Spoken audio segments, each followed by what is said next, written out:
You don't want anything to do with the bones. They give you a very uneasy feeling. Searching the nest, you find a large stick.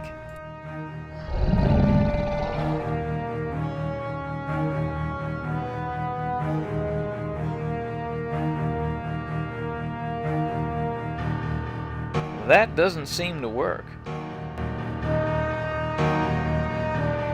That doesn't seem to work. That doesn't.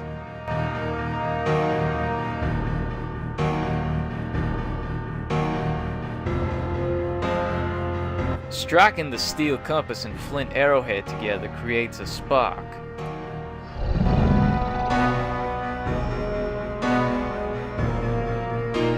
The nest is probably very flammable, but lighting the whole thing would probably cause a massive fire, especially considering this whole place is made from sticks and leaves. You can't use that on yourself. Try doing that the other way around.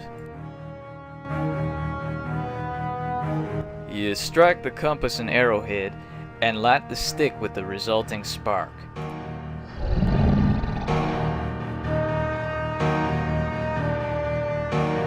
That doesn't seem to work. Your heart beating quickly, you toss the lit stick into the pit.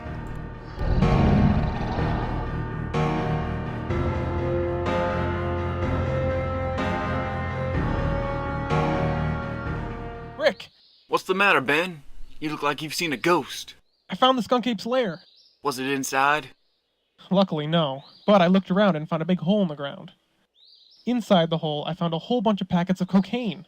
Cocaine? Are you sure? Well, I doubt the Skunk-Ape is collecting sugar. Why would there be a stash of drugs in the Skunk-Ape's lair? Your guess is as good as mine. Well, good job on your discovery, Ben. I'm sure we'll figure out the deal with the drugs. So what do we do now? We should check out the lair together, but I think we should wait until dark, just in case the Skunk-Ape is around. We have a better chance of not being detected under the cover of darkness. Okay, sounds good to me. I've just finished setting up camp. Why don't you get a fire started and we'll cook some dinner? Alright, I'm on it.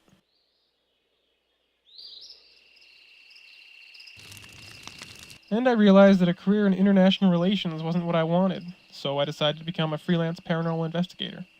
That's an interesting career option. I don't think there'd be much call for that sort of thing nowadays. But then here you are, so I guess you made the right choice. I've been wondering about something. Has the Skunk-Ape ever been active before this set of attacks? Not that I can remember. I mean, there were stories about it, but never any actual evidence of its existence. It's weird that it would just start attacking people for no reason. Well, maybe not no reason.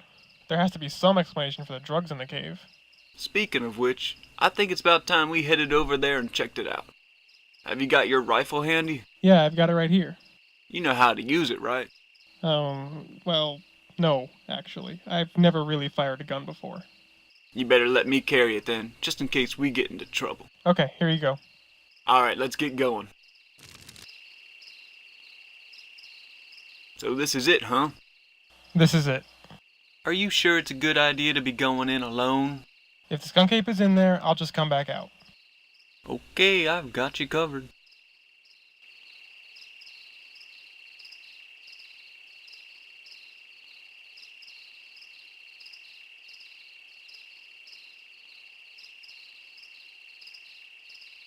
You'd rather keep.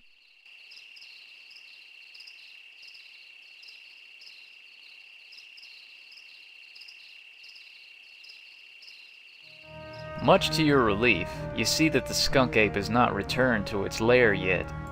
Suddenly, you hear some commotion outside.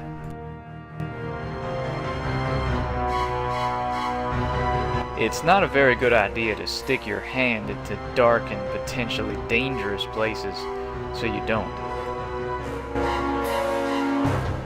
In the center of the lair is a large hole.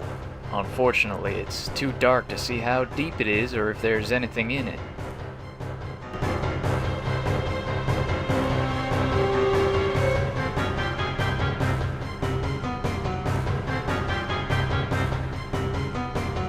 Rick! Be careful, Ben. This thing means business. Alright, you stinking ape. Get ready to meet whatever crazy entity made you. What? You're going to shoot it? Do you know how much the Smithsonian would pay to have one of these things on display? I can make enough money to get out of this swamp and start a real life. But I thought you said you liked being a park ranger. You try spending your days being bitten by mosquitoes and lectured by smelly old hippies and tell me how you'd like it. Now, if you'll excuse me, I have to shoot this animal. Rick, look out! What the?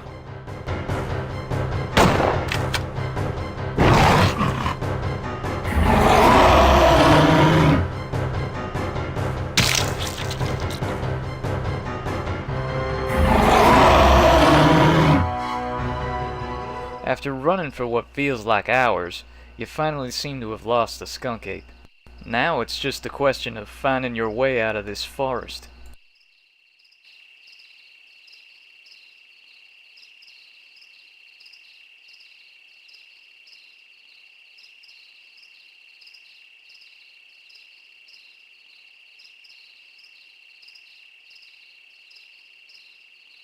There seems to be a steady plume of smoke coming from somewhere to the north.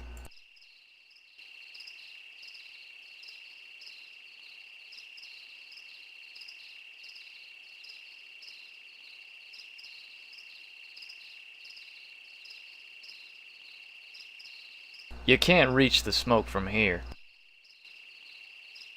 It's no use talking to an inanimate object.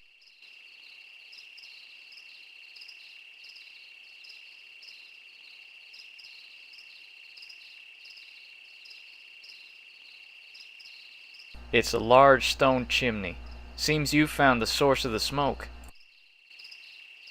You've arrived at a small cabin. It looks to have been here for quite some time. The welcoming light through the window suggests that someone is home. It's a shabby wooden door. You don't think the cabin's inhabitants would appreciate you knocking on their window. The chimney feels like stone. The cabin is made of wood. Asking that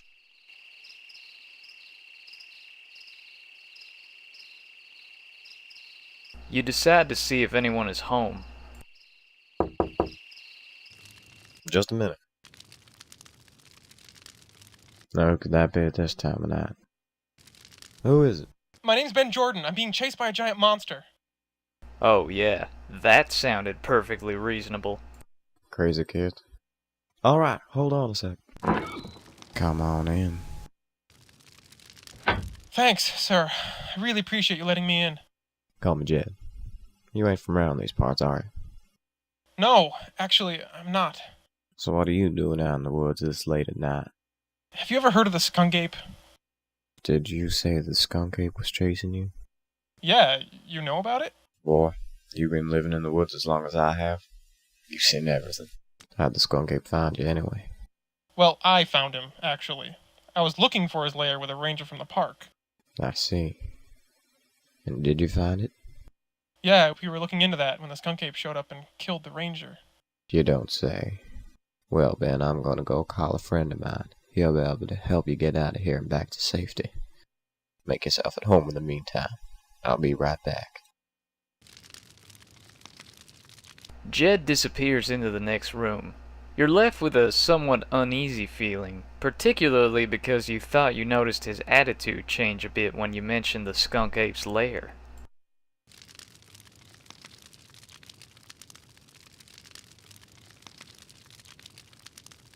You haven't got time to sit down in front of the fire right now.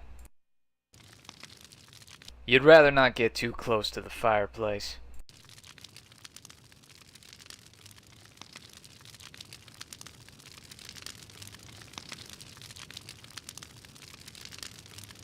It's a fireplace made of stones. There's a medium-sized wooden chair on a rug in front of the fireplace. It's a large fire is crackling in the fireplace. You don't want to burn yourself.